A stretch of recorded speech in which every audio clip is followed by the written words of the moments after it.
بسم اللہ الرحمن الرحیم۔ انبیاء و مرسلین کے بعد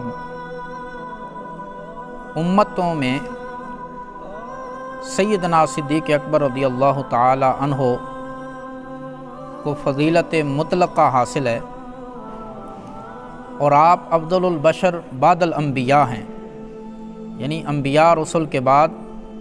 آپ ہی کی فضیلت اور مقام و مرتبہ ہے،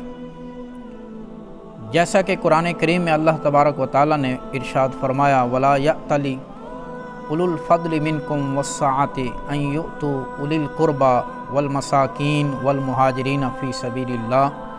وَلْيَعْفُوا وَلْيَصْفَحُوا۔ فرمایا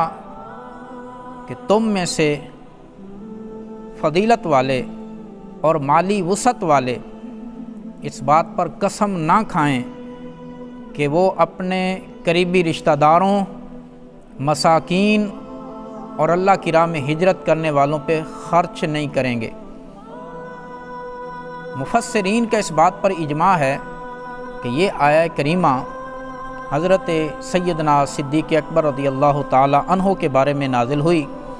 جس میں اللہ تبارک و تعالی نے آپ کو صاحب فضیلت فرمایا، اولو الفضل فرمایا، یعنی فضیلتوں والے، وسعت اور مالی وسعت اور گنجائش والے فرمایا۔ تو اس سے پتہ چلتا ہے کہ افضل البشر بعد الانبیاء حضرت ابوبکر صدیق رضی اللہ تعالی عنہ ہیں، اور اسی پر امت کا اجماع ہے۔ نبی کریم صلی اللہ علیہ وسلم نے مختلف احادیث مبارکہ میں ارشاد فرمایا کہ انبیاء و مرسلین کے بعد حضرت ابوبکر و عمر کا مقام و مرتبہ ہے، جیسا کہ جامع ترمذی میں اور صحیح ابن حبان میں یہ روایت موجود ہے کہ قال رسول اللہ صلی اللہ علیہ وسلم ابو بکر و عمر سیدہ کہول اہل الجنہ، کہ ابو بکر اور عمر جنتی پختہ عمروں کے سردار ہیں سوائے نبیوں اور رسولوں کے، یعنی کہ کہولیت کی عمر جو 40 سال سے 60 سال بنتی ہے، اس عمر کے لوگوں کے سردار ہیں۔ تو اس سے پتہ چلا کہ نبی پاک صلی اللہ علیہ وسلم نے اس بات کو واضح کر دیا کہ حضرت ابوبکر و عمر تمام جنتی بوڑھوں کے سردار ہیں۔ اس طرح ایک اور روایت ہے الحسن والحسین سیدہ شباب اہل الجنہ، کہ حسن و حسین جنتی جوانوں کے سردار ہیں۔ اب یہاں پر سوال تو یہی پیدا ہوتا ہے جو ہر بندے کے ذہن میں بھی آئے گا کہ جنت میں تو سب جوان ہوں گے اور جوانوں کے سردار حسن و حسین ہیں، تو پھر جنتی بوڑھوں کے سردار کیسے ہوئے؟ تو اس کا جواب یہ ہے کہ یہ دنیاوی اعتبار سے ہے، دنیاوی زندگی کے اعتبار سے ہے کہ جو جوانی کے اندر فوت ہو گئے ان کے سردار حسن و حسین، اور جو ادیڑ عمری اور پختہ عمر میں دنیا سے گئے ان کے سردار حضرت ابو بکر و عمر ہیں۔ لہذا ان دونوں باتوں میں تضاد لازم نہیں آتا۔ تو بہرحال اس سے یہ بات تو ثابت ہوتی ہے کہ حضرت ابو بکر و عمر یہ تمام جنتیوں کے سردار ہیں۔ اسی طرح حضرت عبداللہ بن عمر رضی اللہ تعالی عنہ سے مروی ہے، مجمع الزوائد حدیث نمبر 14385 میں فرماتے ہیں کننا نقول ورسول اللہ صلی اللہ علیہ وسلم حی افضل هذه الامت بعد نبیها ابو بکر و عمر و عثمان۔ حضرت عبداللہ بن عمر رضی اللہ تعالی عنہ فرماتے ہیں کہ ہم رسول اللہ صلی اللہ علیہ وسلم کی حیات مبارکہ میں یہ بات کہا کرتے تھے کہ اس امت میں نبی پاک صلی اللہ علیہ وسلم کے بعد افضل حضرت ابو بکر و عمر ہیں اور پھر عثمان ہیں رضی اللہ تعالی عنہم۔ رسول اللہ صلی اللہ علیہ وسلم ہماری یہ بات سنتے تھے، لیکن آقا کریم علیہ السلام نے کبھی اس پر انکار نہیں فرمایا۔ تو گویا یہ بھی حدیث تقریری ہوئی کہ جس بات پر حضور علیہ السلام نے خاموشی اختیار فرمائی اور اس پر انکار نہیں فرمایا تو وہ بھی حدیث ہے۔ تو فرمان رسول سے یہ بات ثابت ہو گئی کہ حضرت ابو بکر و عمر ہی اس امت میں سب سے زیادہ افضل ہستیاں ہیں۔ اسی طرح حضرت ابو درداء رضی اللہ تعالی عنہ سے مروی ہے، تاریخ الخلفاء صفحہ نمبر 53 کے اوپر موجود ہے، حضور علیہ الصلوۃ والسلام نے ارشاد فرمایا ما طلعت الشمس ولا غربت علی احد افضل من ابی بکر الا ان یکون نبیا۔ فرماتے ہیں کہ حضرت ابو بکر میں سے کس افضل شخص پر حضرت ابو بکر کے سوا کسی شخص پر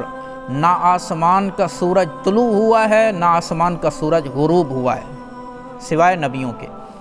اس فرمان مبارکہ سے بھی سامنے واضح طور پر سامنے بات آ جاتی ہے کہ آقا کریم علیہ السلام نے صراحت فرما دی کہ حضرت ابو بکر صدیق رضی اللہ تعالی عنہ تمام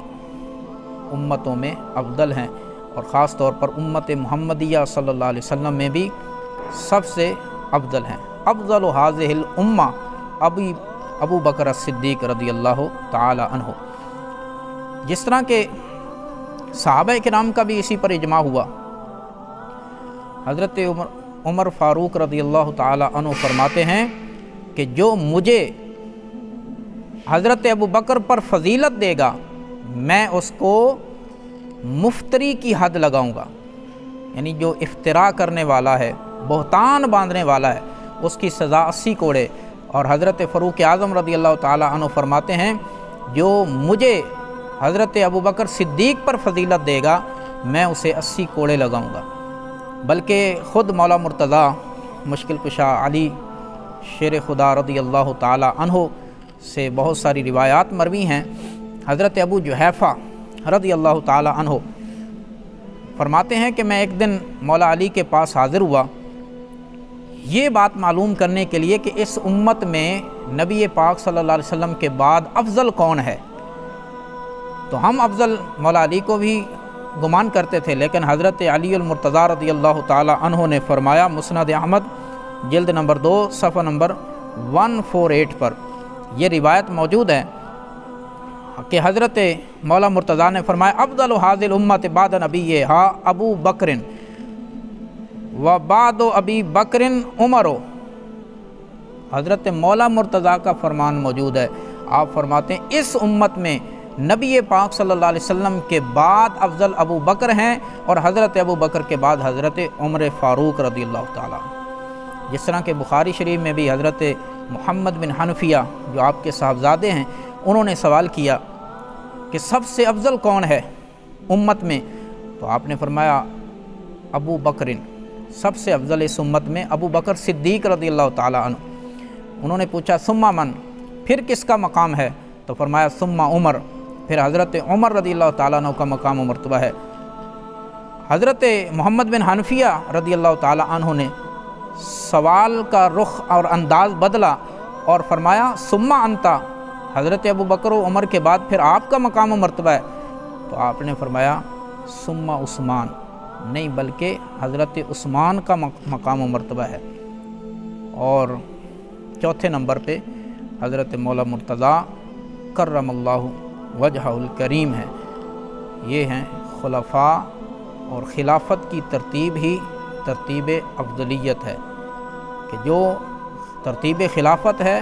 وہی ترتیب افضلیت ہے۔ تو لہٰذا خلاصہ نچوڑ یہ ہوا کہ اس امت میں انبیاء و مرسلین کے بعد سب سے زیادہ مقام و مرتبہ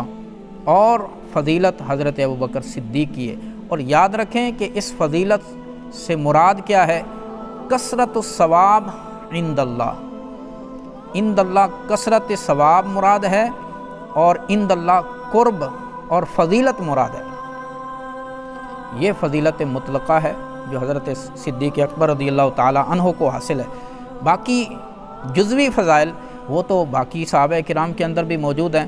جیسا کہ حضرت مولا مرتضیٰ رضی اللہ تعالی عنہ، آپ حضور علیہ الصلوۃ والسلام سے نسب کے اعتبار سے سب سے زیادہ قریب ہیں، اور سیدہ خاتون جنت کے شوہر ہیں، حسن و حسین کے باپ ہیں۔ تو یہ ایک جزوی فضیلت ہے۔ جیسا کہ اس امت کے امین حضرت ابو عبیدہ بن الجراح ہیں، یہ بھی ایک جزوی فضیلت ہے۔ اور آقا علیہ الصلوۃ والسلام کا ارشاد گرامی ہے کہ حلال و حرام کو سب سے زیادہ جاننے والے حضرت معاذ بن جبل ہیں۔ اسی طرح آقا علیہ الصلوۃ والسلام کا یہ بھی فرمان موجود ہے کہ سب سے زیادہ علم میراث کو جاننے والے حضرت زید بن ثابت ہیں، اور جن کو مزمار داؤدی عطا کیا گیا